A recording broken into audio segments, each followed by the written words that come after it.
지난주 좀 놀랄만한 소식을 접하게 되었습니다. 카카오톡 방에 LA 친구가 여러 친구들과 더불어 이제 저도 초대해서 그 방에서 서로가 메시지를 주고받는 이야기를 듣다가 막년에 어디서 몇 시에 며칠 모이자 막 이런 대화를 쭉 하다가 갑자기 모임을 취소해야 된다. 그러면서 하는 말이 그 방에 있던 친구 중에 하나가 사닥다리에서 떨어져서 이제 머리를 크게 다쳐가지고 코마 상태에 있다가 깨어서 있는데 지금 베벌리 힐에 있는 그 세달 사나이 병원에 있는데 손과 의식이 없고 말을 못하고 이젠 손과 발 다 움직이지 못한다.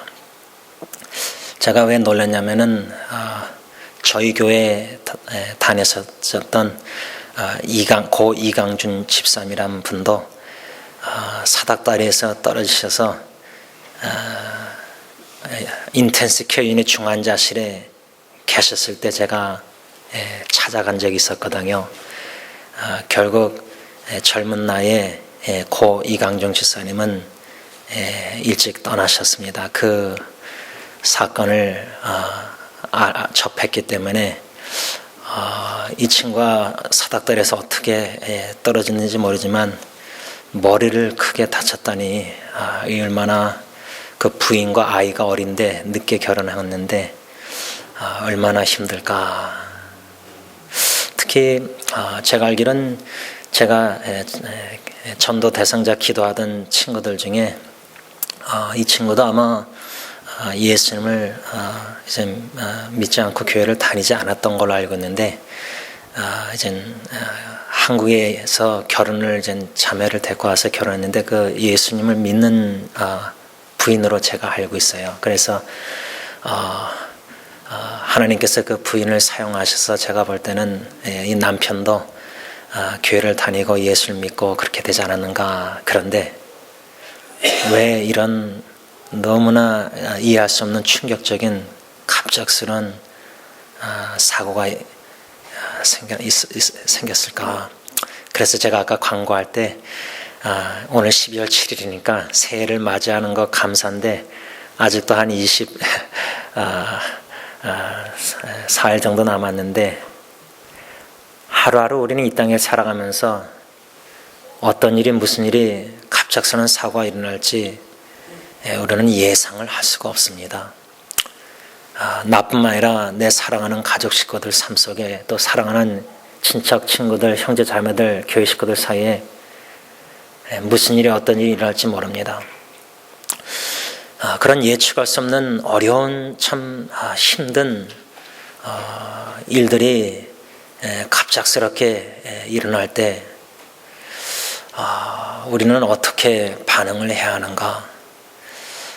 제가 여러 번 여러분들에게 나눴지만 저 같은 경우는 왜 이런 일이 일어났을까? 어떻게 이런 일이 일어났을까? 답이 없고 좀 더 이젠 신앙적인 질문을 던진다시고 What is God? 하나님의 뜻이 뭘까? 무엇일까? 내가 믿는 하나님은 사랑의 하나님이신데 사랑의 하나님이 나를 사랑하시는데 왜 이런 고통과 역경과 예기치 않는 사고를 당하도록 허락하시는 것일까? 그 주권적인 하나님의 뜻을 아무리 질문하고 몸부림치고 알아보려고 말씀 보고 기도해도 나의 이 지성머리로는 한계가 있으니까 무한하신 그 하나님의 생각과 지혜와 뜻을 섭리를 도무지 이해할 수가 없는 겁니다. 그것이 어쩌면은 고통스러운 사고와 상황보다 알지 못하는 그 아버지 하나님의 뜻, 그 마음을 알지 못하는 그 답답한 뭔가 괴로움, 특히 우리가 1박 2일 기도회, 새벽 기도회 때 시편 13편을 묵상하면서 다윗이 How long? 어느 때까지니까 4번이나 기도하면서 하나님 앞에 몸부림치면서 기도하면서 부르짖으면서 어느 때까지 하나님 나를 잊어버리실 겁니까? 어느 때까지 얼굴을 나에게 가리우실 겁니까? 마치 갓난아기가 엄마 품에서 젖을 먹고 배부르고 그러다가도 그 아기 침대에 누워있는데 잠시 자는 사이에 엄마가 자리를 비웠을 때 아기가 깨서 또 배고파서 또 소변을 봐서 예를 들자면 기저귀에 엄마를 찾을 때 막 울 때 엄마가 문을 열고 들어와서 이렇게 거리를 두고 보는데도 아기의 시야에서는 엄마가 보이지 않으니까 불안한 거예요. 배고픔보다 사랑하는 어머니가 안 보이는 게 더 불안하고 더 슬프고 우는 거예요. 우리의 신앙 여정에도 그럴 때가 없지 않아 있는 것 같습니다. 너무나 힘들고 어려운데 막 울고 하는 게 부르짖는데 왜 기도 응답이 없으실까? 왜 내가 지금 젖을 달라는데 엄마가 왜 빨리 우유를 안 주고, 내가 지금 기저귀를 갈아달라고 막 우는데 왜 기저귀를 안 갈아주고, 하나님 좀 땡강도 부리고 하나님 좀 살려주세요, 저 도와주세요, 지금 너무 힘들어요, 너무 마음이 괴롭고 낙심되고 그러고 여러 가지 괴로워요. 그런데 시편 기자 다윗도 How long? 어느 때까지 나를 잊어버리시고 얼굴을 나에게서 숨기실 것입니까 하나님? 이렇게 솔직하게 진짜 탄식의 기도를 하나님 앞에 드렸습니다. 여러분, 하나님이 저와 여러분들 잊어버리시는 하나님이십니까? 우리는 원치 않지만 어쩌면은 저도 나이가 더 들면은 치매가 걸릴 수 있습니다. 그 원인 의학적으로 왜 이런 일이 나에게 어떻게 이렇게 내가 치매 걸렸는가 의학적으로 완전히 이해를 못합니다. 그러면 치매 걸리는 점점 5% 10% 그러다가 100% 치매 걸리면 이제 완전히 다 가족 식구도 못 알아보는데, 우리 박춘희 권사님이 그러다가 돌아가셨잖아요. 그때 처음에 갔을 땐 저 얼굴 알아보고 쓰다듬고 그러셨어요. 좀 있다 가니까 점점 기억을 못 하세요. 그러다 완전히 기억을 못 하세요. 그러면 이런 치매를 살아가는 가족 식구, 부모, 할머니, 예를 들면 나도 점점 걸려갈 때 왜라는 질문, 어떻게라는 질문 답이 없고 하나님의 뜻이 뭘까? 아니 하나님이 날 사랑하면 자녀를 왜 이렇게 병들게, 왜 치매를 걸리게, 왜 이런저런 질병, 사고, 고통당하게 하시는가? 왜 허락하시는가? 도무지 하나님의 뜻을 이해 못하니까 너무 하나님 앞에 사랑, 충격, 섭섭한 마음도 들 수가 있다는 겁니다. 심지어 이스라엘 백성들은 그래서 출애굽 당시에 원망을 하게 되는 겁니다. 우리 충분히 그럴 수 있습니다. 너무나 하나님 사랑하니까, 사랑의 하나님, 나의 고통 중에도 사랑을 느끼고 싶은데 그 사랑을 못 느끼니까 나를 쳐다보시고 분명히 나를 잊어버리지 않고 기억하시는 분인데, 하나님이 치매를 걸리실 분이 아닌데, 시편 기자 다윗은 어느 때까지 나를 잊어버리실 겁니까? 도움이 너무 절실히 필요한데 하나님의 도우심의 손길을 못 느끼니까. 저는 그래서 이런 엘리 친구의 충격적인 사고 소식을 듣고, 또 이런저런 분들이 또 갑상선암으로 또 여러 가지 질병으로, 고통으로, 어려움으로, 참 이 세상이 참 슬픈 세상 아닙니까? 이런 세상에 살아가는 우리 크리스천들은 어떻게 신앙생활을 해야 될까 할 때 점점 더 제 마음에 확신이 드는 게 있습니다. 제가 30대 후반부터 어느 뉴스윅 잡지를 보다가 한 30대 후반부터 이제 건강관리를 60, 70대에서 건강에 살다가 죽으려면은 한 30대 후반부터 운동해야 된다 그래가지고 그때부터 이제 라카냐다 YMCA에서 운동하기 시작한 건데, 건강관리를 잘해서 원로 목사님처럼 80대 70대 넘어서도 은퇴하고 나서도 마음껏 선교하고 주님의 일을 하고 싶어서, 왜 육신이 약하면은 하고 싶어도 못하잖아요. 그래서 건강관리를 시작했는데 점점 운동도 하고 신앙생활 하다 보면은 어떤 마음이 드냐면, 육신의 건강 관리보다 마음의 건강 관리가 훨씬 더 중요하구나. 마음의 건강 관리. 제가 이 마음의 건강 관리를 잘해야 되겠다는 확신이 들게 하는 말씀, 이미 우리가 수요기도 때 잠언에서 묵상했는데, 잠언 4장 23절 보면 모든 지킬 만한 것 중에 더욱 내 마음을 지키라. 지혜로운 솔로몬 왕, 부귀영화, 물질, 모든 권력 다 누려봤던 하나님께 지혜를 받은 그런 지혜로운 왕이 전도서도 쓰면서 이 세상 다 이런저런 실험도 해보고 취하도 보고 사업도 많이 해보고 다 해봤는데, 전도서 뭐라 하죠? 헛되고 모든 것이 헛되다. 바람을 잡는 것이다. 바람을 어떻게 잡습니까? 그래서 저는 지혜를 추구하고 기도하면서 지혜의 말씀, 잠언, 전도서 이거 다 우리 전도서는 이미 다 묵상하고 지금 수요기도 때 잠언 묵상하는데, 솔로몬 왕은 다 겪어본 사람입니다. 하나님의 지혜를 받은 사람입니다. 그 사람이 모든 것, 무엇보다도 건강을 지키려고 노력하고 웰빙, 또 어떻게 하면 내가 물질, 돈을 은행에 잘 얻다 잘 숨겨놓고 잘 지킬까 걱정하고, 여러분 자녀도 아무리 지켜보려고 24시간 못 보고 자녀가 어떻게 될지, 여러분 어느 무엇보다도 마음을 잘 지켜야 된다. 이렇게 솔로몬 왕이 우리에게 가르쳐 주는 거예요. 이것이 살아가면 살아갈수록, 신앙생활 하면 할수록, 말씀을 묵상하고 하나님을 알아가면 알아갈수록, 무엇보다도 내 마음을 잘 지켜야 되겠다. 왜? 지난주에 우리 이집트에 있는 김창민 집사님이 카카오톡으로 솔직한 고백 나누셨는데, 마음 그냥 간략하게만 나눈다면 집사님이 뭐라고 고백하냐면, 나는 아직 멀었습니다. 나는 아직 멀었습니다. 신앙생활 하면서 주님께 가까이 가면서 변화되고 더 믿음 자라나고 성숙해지고 막 추구할 때, 일상생활에 나의 부족한 연약한 죄를 볼 때, 내가 아직 멀었구나, 주님 닮아가려면. 이런 느낌, 이런 생각, 뭐 하루에 수없이 들죠. 저 같은 경우도. 그러면서 제가 더 느끼는 거는 마음을 잘 지켜야 되겠다. 건강한 마음, 어떤 마음인가?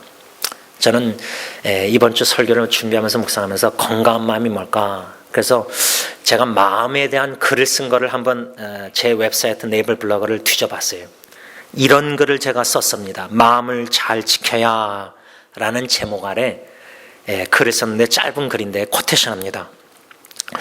마음에 하나님을 향한 의심이 들기 시작하면 그 의심은 불신으로, 불신은 불만족 속에서 불평과 원망으로, 그리고 결국에는 하나님의 명령에 불순종하게 되는 것 같습니다. 그러므로 우리는 육신의 건강보다 마음을 더 잘 지켜야 합니다. 갑작스러운 사고와 역경과 어려움을 당할 때 상황에 우리가 막 몰입되면 초점 맞추면은, 성경은 not by sight, 보는 대로 걷지 말고 믿음으로 걸어라, 이렇게 성경은 말씀하겠는데, 우리가 연약하기 때문에 육신으로 지금 보는 것이 동서남북 갇혀 있고 너무 어렵고 힘들고 고통과 역경과 슬픔과 해결 방법이 없는 육신의 눈으로 상황을 바라볼 때, 거기에 막 조금 빠지다 보면은 생각, 염려, 근심, 걱정, 불안, 두려움 막 이렇게 됩니다. 그럴 때의 위험이 뭐냐? 내 초점이 주님을 바라보던 눈이, 믿음으로 바라보던 눈이 상황을 바라보다 보면, 왜 하나님 이런 일을 허락하셨을까 질문 던질 때 하나님의 사랑을 마음이 나눠지게 됩니다. 예를 들자면 자식이, 갓난아기가 엄마가 나를 젖을 잘 주고 막 기저귀 갈아주는데, 그래서 막 너무 신나고 웃고, 엄마를 보면 막 사랑해, 엄마 보면 막 품 안에 안기면 막 애가 행복하고 그런 미소 짓잖아. 갓난아기 미소가 얼마나 귀여워요. 그렇죠? 그러다도 갑자기 변해서 예? 아이가 막 배고프고 기저귀 안 갈아주면 막 찡찡 울고 엄마가 다 지켜보고 있는데 때 엄마가 알아서 다 줄 건데, 근데 아기 입장에서는 배고프고 예? 막 불편하면 울면서 엄마는 나 사랑 안 하는가? 하는가? 자꾸만 의심하게 됩니다. 마음이 갈라지게 됩니다. 근데 깐난하게 보면 우리가 자라나면서도 부모님이 나를 분명히 사랑하는데, 근데 내 아버지 엄마는 어쩌면은 나를 사랑 안 해서 이렇게 안 도와주는가 봐. 생각이 스쳐가다가 내가 더 힘들고 어려워지면은 왜 부모님 내가 지금 경제적으로 왜 안 도와주시지? 재정 분명히 엄마가 아버지가 도와준 능력이 있는데 하면서 아이들이 엄마 아빠를 의심하게 되는 거예요. 그러면 부모 입장에서 내가 낳은 자식 아니에요, 엄마 아빠가 같이. 근데 자녀가 나의 사랑, 나에 대해서 의심을 하는 거예요. 이와 같이람. 모든 게 잘 되고 모든 게 편안하고 재정적, 경제적, 건강 다 괜찮으면은 하나님 나 사랑하시니까 축복, 은혜 감사하는데, 신앙 믿음이라는 것은 언제 테스트가 시험이 되냐면 예기치 못한 사고와 고통과 역경이 있을 때, 그 와중에서 나는 과연 하나님을 믿고 감사할 수 있는가? 왜? 어떻게 감사합니까? 힘든데. 어떻게 질병과 고통과 캔서가 암말기에서도 찬양하고 순교합니까? 지난주에 나눴지만 그 이락의 목사님이 4명 어린아이가 이슬라믹 스테이트들이 개종하라고, 여러분 지금 아프리카에서도 보니까요, 기독교인들만 납치해가지고 다 납치해서 아이들 머슬람이면 살려주고 기독교인이면은 모슬람 코란경 외우라고 해서 못 외우면 죽여버리더라고요. 이 종교 전쟁. 그런데 이슬라믹 스테이트 그렇게 할 때 이락 목사님이 목격한지 들었는지 4 어린아이가 예수님 믿는 거 이슬람 개종 안 하고 부인 안 하다가 참수당한 거예요. 어린아이들이 믿음이 얼마나 있을까? 우리 어른보다. 예수님 부인 안 하고 숨겨 죽은 겁니다. 이런 이야기를 들으면 여러분 반응이, 예수님이 누구길래 예수님 때문에 내가 목숨을 걸 수 있을까? 그 어린아이처럼. 저는 그래서 지난주에 어느 전도사님이 저에게 왔었는데, 어린이 사역이 얼마나 중요한가 서로 나눴는데, 여러분 예수님을 인격적으로 만나고 알고 주님과 점점 친밀한 교제, 그래서 자식이 엄마 아빠하고 관계가 친밀하면요, 어떤 상황이 힘들고 어려도 지금은 그렇지만 반드시 엄마 아빠가 나 도와줄 거야. 그걸 믿어요. 왜? 엄마 아빠의 인격을 믿기 때문에, 존재를, 캐릭터를 의심 안 하니까. 절대. 엄마 아빠는 나를 엄마 아빠는 자기 생명도 나에게 줄 사람이야. 주실 분이야. 그걸 믿는 자녀는 절대 부모가 안 도와준다고 불평만 안 합니다. 엄마 아빠가 무슨 뜻이 있을 거야. 나는 그 뜻 모르겠지만 엄마 아빠가 좋을 때 날 반드시 도와줘서 건져줄 거야, 이 어려움을. 부모에 대한 사랑을 확신, 그게 의심이 안 되는 겁니다. 확신이 있는 겁니다. 부부관계의 사랑의 확신, 주님과의 관계에서 있는 사랑의 확신, 하나님이 누구이신가를 던지는 질문. 자, 그래서 여러분 도전했지 않습니까? 힘들고 어려울 때 왜, 어떻게, 무엇, 하나님의 뜻이 뭐냐, 이런 질문보다 Who is my God? 나의 아버지 하나님은 누구신가? 성경에 하나님은 사랑이시라 하면은, 사랑 속에서 사랑의 하나님께서 이 역경을 허락하셨다면 그 뜻은 이해 못하겠지만 하나님의 사랑의 주권적인 뜻 안에 내가 있다. 그것만으로도 만족하고 인내하고 견딜 수 있는 그 믿음. 여러분, 우리가 빌립보서를 1장부터 쭉 묵상해 오면서 여러분들 편지 받아봤을 때, 연애 편지나 여러분들 사랑하는 사람에게 편지 받아봤을 때 이메일이나, 그 편지 얼마나 막 마음을 설레이고, 그쵸? 연애할 때, 그쵸? 저도 아내한테 글씨를 잘 못 쓰니까 타자기로 해서 편지 보내고 뭐 이렇게 했는데, 아내가 그 편지를 다 모아놓더라고요. 저는 없어요. 아내가 쓴 기억이 지금 치매가 좀 빨라요. 그런 것들은 또 어떤 거 빨리 잊어버려요. 아내가 보낸 거 뭔지 지금 글들 좀 없어요, 하나도. 그냥 마음. 편지를, 이 빌립보서라는 편지를 보면은 내용을 우리가 볼 때 글씨를 1장 1절부터 지금 2장 11절까지 읽었잖아요. 묵상해 왔잖아요. 근데 이 편지 내용을 쭉 보면은 편지를 쓴 사람 사도 바울이 감옥에서 빌립보라는 지역의 교인들, 성도들, 형제자매들에게 자기가 복음으로 전해서 해산에서 고통해서 난 영적 자식들한테, 영적 자녀들한테 편지를 쓰는 거예요. 그러면 자녀가 이 편지를 읽을 때, 아, 우리 영적 아버지 바울 선생님이 이러라 저러라 그러는구나. 글을 눈으로 보고 이해는 머리로 아는데 편지를 쓴 사람의 영적 아버지의 마음을 헤아리지 못하는 거예요. 여러분, 자식들 멀리 대학교 가든지 할 때 뭐 편지 쓰고 이메일 쓰고 문자 메시지 보낼 때 그 짧은 문자 메시지 편지 내용의 이메일에 글자 보면 그냥, 예를 들면 제가 저희 자녀들 생일날에 이메일을 써서 보냈거든요. 사진, 옛날 사진에서. 근데 집에 가면은 제가 어쩔 때 편지 봉투에서 준 적도 있어요. 근데 편지 봉투가 여기저기 널려 있더라고요. 그러면 이 녀석들 아빠가 그냥 마음을 실어서 편지를 써서 준 건데 좀 한 번만 읽지 말고 한 3번이나 읽고, 아빠가 이 글자 이 무슨 뜻일까? 무슨 마음으로 쓰셨을까? 사랑하는 사람의 편지를 받을 때 그 편지 내용을 통해서 사랑하는 사람이 나를 얼마나 사랑하는가 그 마음을 생각해보고 헤아려 보려고 노력하고 이해해 보려고 노력하고, 더 나아가서 사랑하는 사람의 편지를 쓴 사람의 그 마음을 느끼는 겁니다. 사랑을.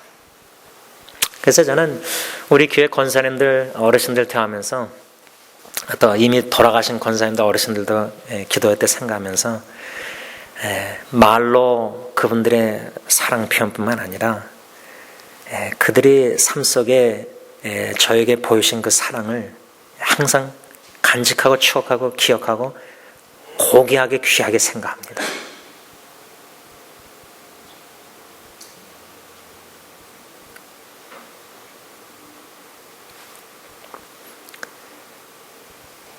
그 사랑의 힘으로, 그 은혜의 사랑의 힘으로 하루하루 살아가며 주님을 섬길 수 있는 이 은혜를 누리는 겁니다. 매 새벽마다 기도해 주시고, 여러분, 사도 바울이 빌립보 교인들에게 편지를 쭉 써내려오면서 여러 번 반복하는 단어 말이 있습니다. 그 말이 단어가 뭐냐? 빌립보 교회 성도님들, 한 마음을 품으세요. 같은 마음을 가지세요.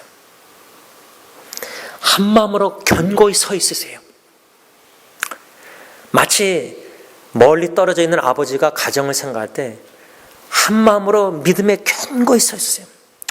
가정이 갈라지고 싸우고 다투고 파괴되고 이런 거 원치 않습니다. 특히 아버지가 멀리 떨어질 때 사랑하는 아내와 자식들 생각할 때, 특히 부모가 자녀 생각할 때 자녀들이 화목하게 한 마음으로 믿음 생활 같이 한 교회에서 섬기면서 하는 거, 이 얼마나 큰 축복입니까? 바울의 마음은 다툼과 헛된 영광을 가지고 교회에서도 열심히 섬긴답시고 두 여인이 같은 마음을 동의를 못하고 의견 차이 충돌 속에서 나눔이 있고, 고린도 교회도 그렇지 않습니까? 그런 일들이 지금 교회뿐만 아니라 가정도 얼마나 이런 일들이 많이 일어나고 있습니까? 바울은 그래서 편지를 써내려가면서 한 마음, 같은 마음, 견고히 서 있으십시오. 마음을 같이 하십시오. 이런 권면의 말씀을, 편지를 쓰고 있는 겁니다. 반복하면서. 그러면서 오늘 2장 5절에 와서 너희 안에 이 마음을 품어라. 어떤 마음? 곧 그리스도 예수의 마음이니. 여러분, 2014년 한 해를 잘 마무리해야 되는데, 교회적으로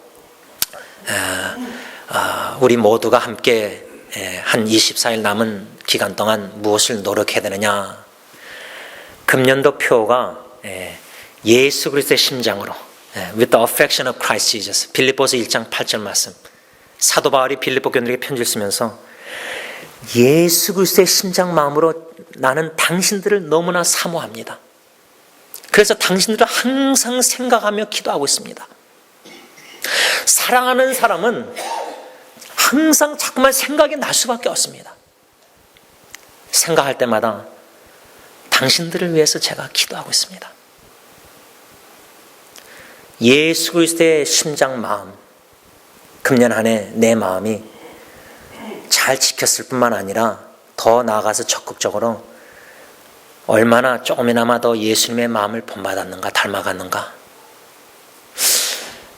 내 마음이 나보다 다른 사람들을 더 생각하는가. 우리의 본능은, 마음은, 이기적인 마음은 내가 아프고 내가 힘들면 내가 제일 힘들고 내가 제일 괴로웠고 나보다 더 고통당하는 사람 없이 보입니다. 근데 예수님의 마음으로 변화되어가는 마음은 내가 힘든데, 내가 아프고 고통스러운데 하나님이 나보다 더 힘들고 어려운 사람을 보게 하시는 거예요. 저 사람이 나보다 더 불쌍해. 나는 그래도 먹을 거 입을 거 있는데 멕시코에 저 사람들은 입을 옷도 먹을 것도 제대로 없고 못 먹고 살고, 음식 앞에서도 기도하면서 감사 기도가 나와야 되는데 음식이 엄마가 왜 이렇게 했냐고 짜증 불평하면은, 그래서 어쩔 때 식사 기도하는 분들 제가 기도 부탁을 해요. 식탁 교제할 때. 그럼 기도하는 거 보면 어떤 분들은 진짜 항상 빼먹지 않고 아프리카나 못 먹는 사람들에서 꼭 기도하신 분이 있더라고요. 지금 밥 한 끼 앞에 놓고 식사 같이 하는데 목사처럼.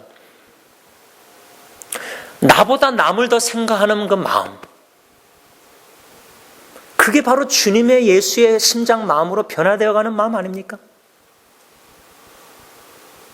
예수님의 계명, 하나님뿐만 아니라 이웃을 사랑하는데, 이 크리스마스 계절에 지금 멕시코에 고민수 목사 말씀 들어보니까 추워가잖아요. 모일 장소, 이것 때문에 좀 참 기도 제목인데,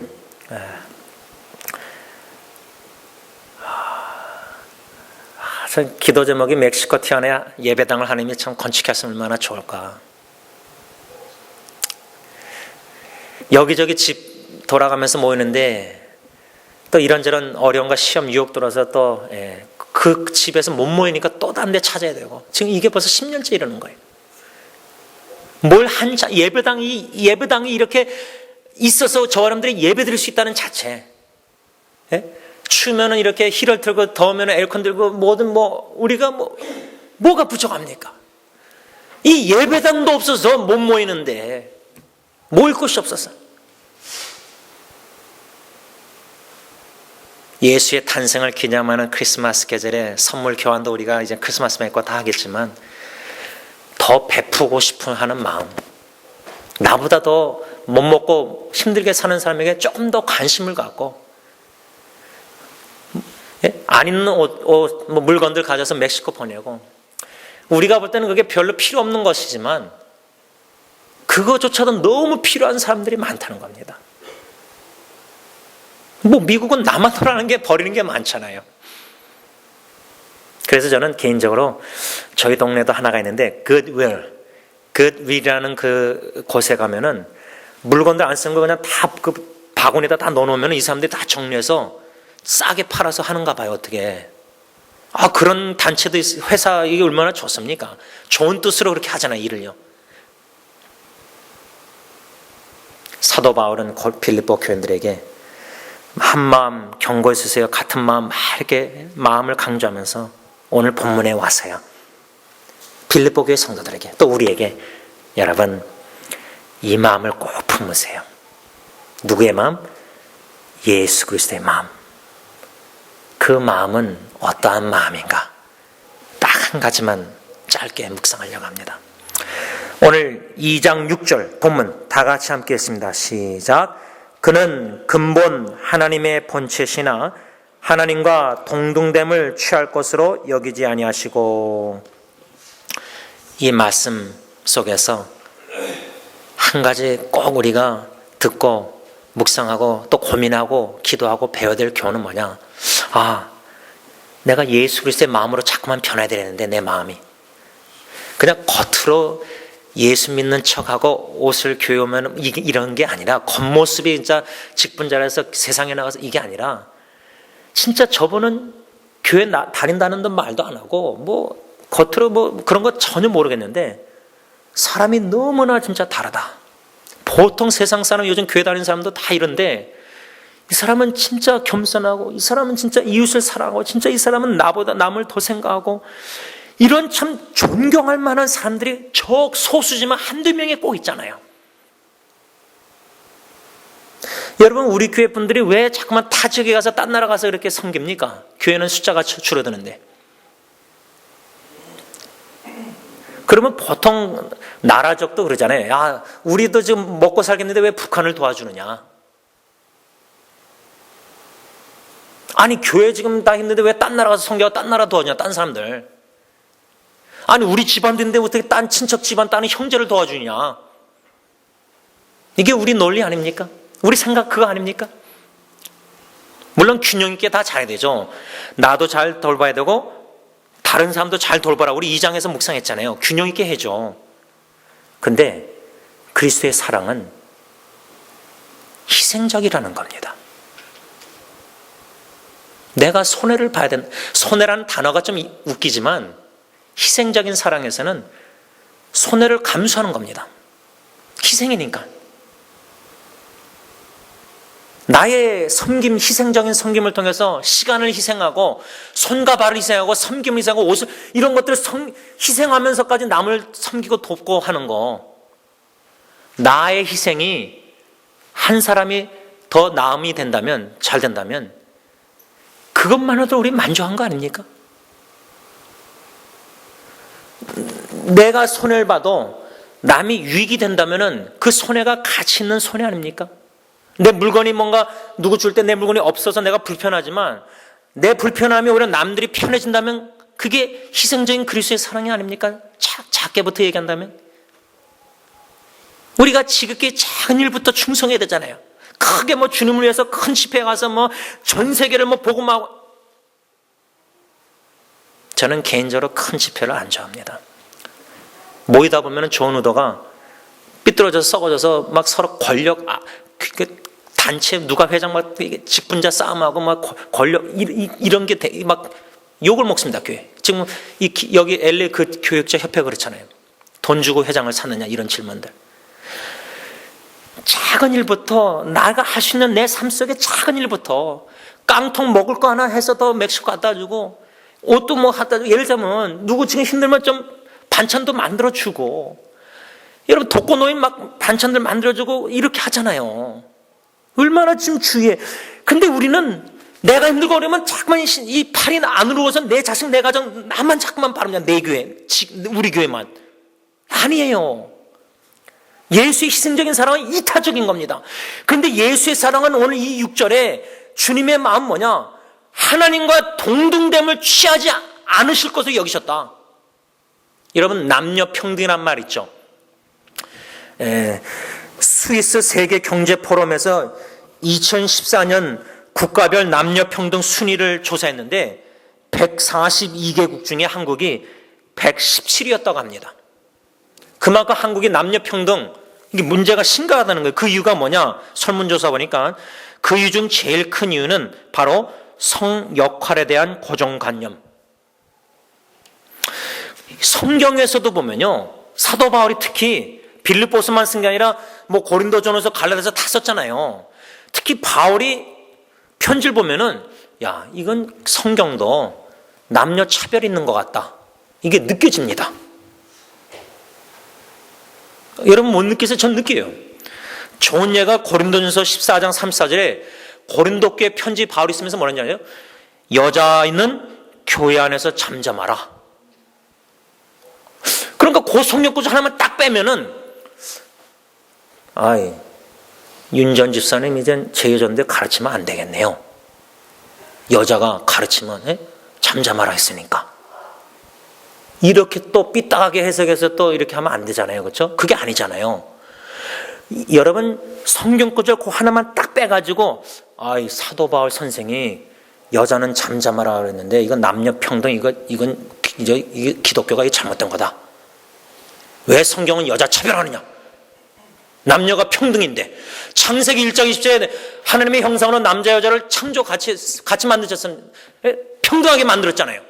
근데 왜 바울은 이렇게 말이지? 성경은 이건 모순되다. 왜 구약에서는 남녀 평등 창조됐다 그러고 왜 바울은 여자는 잠잠하라 그러고 이 성경이 이거 잘못된 거다. 못 믿겠다. 총신 신학교 교수님이 여자는 잠잠하라 해석을 한 걸 보니까 참 설득력이 있는데 34절에 여자는 교회 안에서 잠잠하라 이렇게 써 있는데 그 전절 33절 문맥을 봐야 돼요. 그렇죠? 편지를 읽다 보면 그 하나만 빼서 읽는 게 아니라 전체 편지 내용을 전체를 볼 수 있어야 되잖아요. 그 전체에서 요 한마디가 저자가 이런 의도로 전체 배경에서 이렇게 말한 거구나. 이걸 깨달아야 되잖아요. 33절에 모든 성도의 교회 삶과 같이, 그 말은 뭐냐면 모든 성도가 교회 안에서 잠잠하라, 특히 여자가 잠잠하라, 그 말이에요. 그러면 이게 무슨 뜻일까 이해가 못해요. 왜?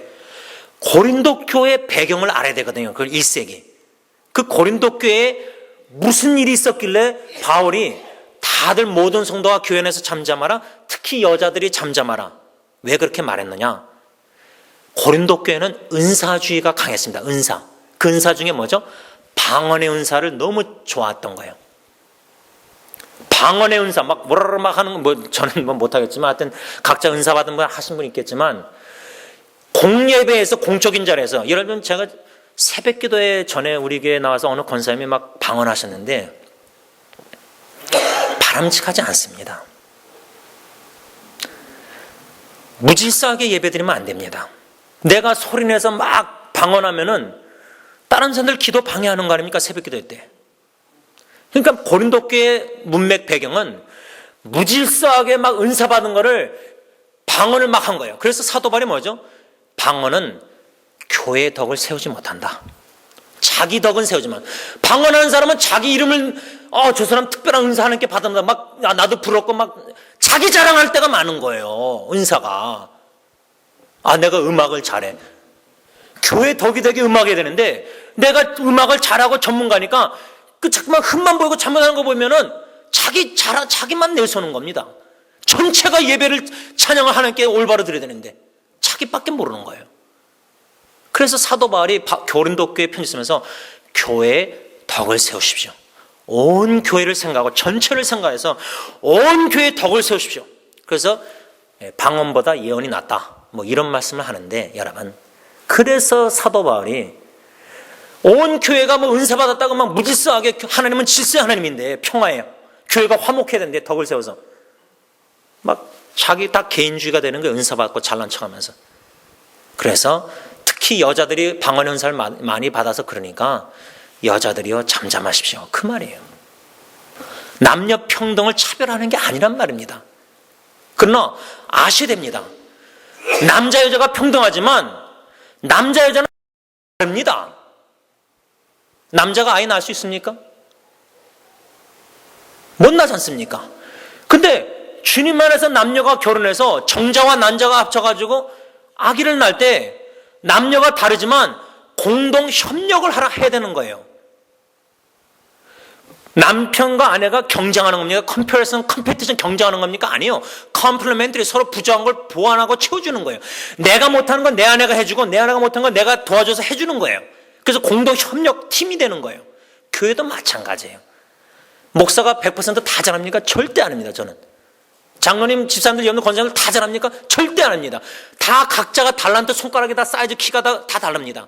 근데 머리 대신 주님의 뜻대로 다 협력해서 같이 일하고 한 마음으로, 이게 바로 교회입니다. 팀 사역, 한 마음, 한 뜻으로 각자 은사, 달란트 사용해서.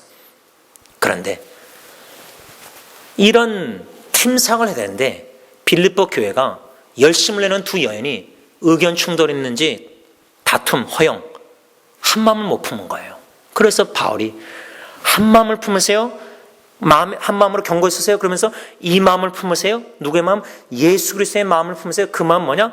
서로 동등하지만, 남녀가 동등하고 두 사람이 지도자가 둘 다 장로고 집사고 권사 이걸 다 떠나서 다 똑같아도 남녀가 평등하지만 주님 안에서 다 하나라 그랬잖아요. 고린도 선생.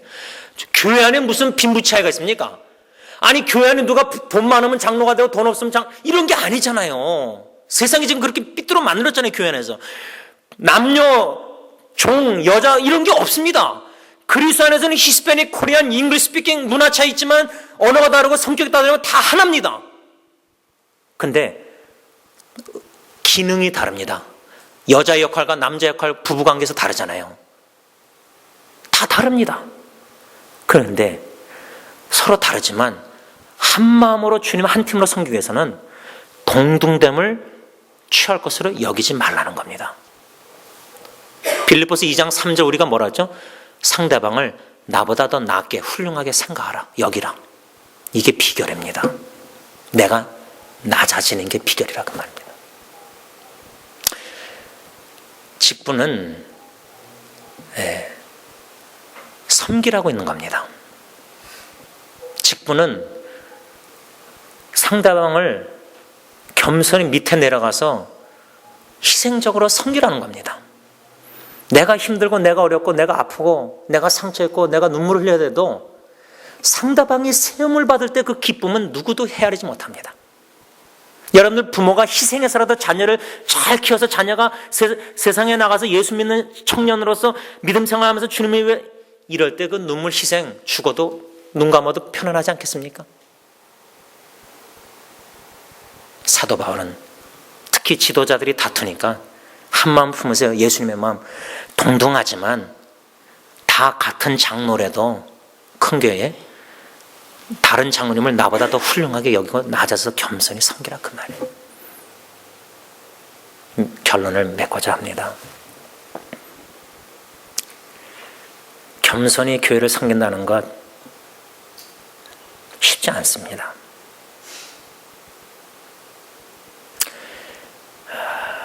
이해를 받지 못하고 오해를 충분히 받을 수 있습니다. 괜찮습니다. 기쁨도 있겠지만 눈물도 있을 수 있습니다. 괜찮습니다. 한 사람 한 사람 한 영혼이 어린아이부터 어르신들까지 예수 그리스도를 나의 구주로 영접하고 믿고 새 사람이 되어서 마음이 예수님을 닮아가는 그 마음으로 변화돼서 힘들고 어려움과 역경과 예기치 않는 사고와 하나님을 향한 불신과 원망, 의심, 여러 가지 고통 이런 모든 시련을 통해서 광야의 시련을 통해서 빚어지고 단단해지고 견고해지고 주님을 향한 사랑의 확신을 가지고 심지어 사고로 내가 죽을지라도 암이 걸려서 죽어가는 한일지라도 구원의 은총을 생각할 때 감사, 더 나아가서 주님이 뭔가 나를 위해서 행하셨기 때문이 아니라 나는 내 주님이 누구인지 알거든요. 나를 사랑하사 하나님과 영광 동등됨을 천국의 모든 하늘의 영광을 취하지 아니하시고 여기지 않고 사람의 몸을 입고 이 땅에 크리스마스 이 땅에 태어나셨다는 그 베들레헴 자체 그 정도로 낮아지셨다는 건 우리 인간의 지식으로는 이해할 수 없는 성육신 낮아짐이십니다. 그래서 결론적으로 예수님의 마음을 품으라. 우리의 마음이 예수님의 마음으로 변화되어 가고 있다면 세상에 소외된 사람들 뭐 편안하게 잘 먹고 잘 사고 잘 이렇게 지내는 분들은 걱정이 안 되죠. 신앙생활 잘하는 분들은. 근데 교회 못 나오는 분들 이런저런 역경과 시험 속에서 어려워하는 고통당하는 분들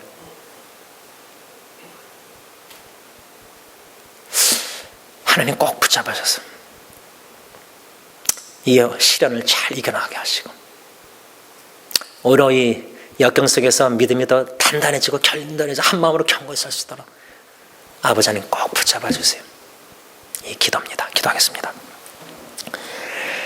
하나님 아버지께서 사랑하시는 제일 사랑하시는 여기 계신 한 분 한 분 하나님의 자녀들 마음 주님이 꼭 십자가에 벌리신 발로 못자국 난 손자국으로 창자국으로 너무 힘들고 어렵고 어디 갈 데가 없을 때 주님이 꼭 품어주시고 안아주시고 내가 너를 아직도 사랑한다 그 음성을 꼭 들려주셔서 이 땅에 살아가는 동안 쓰러지고 자빠지고 그럴 때가 많지만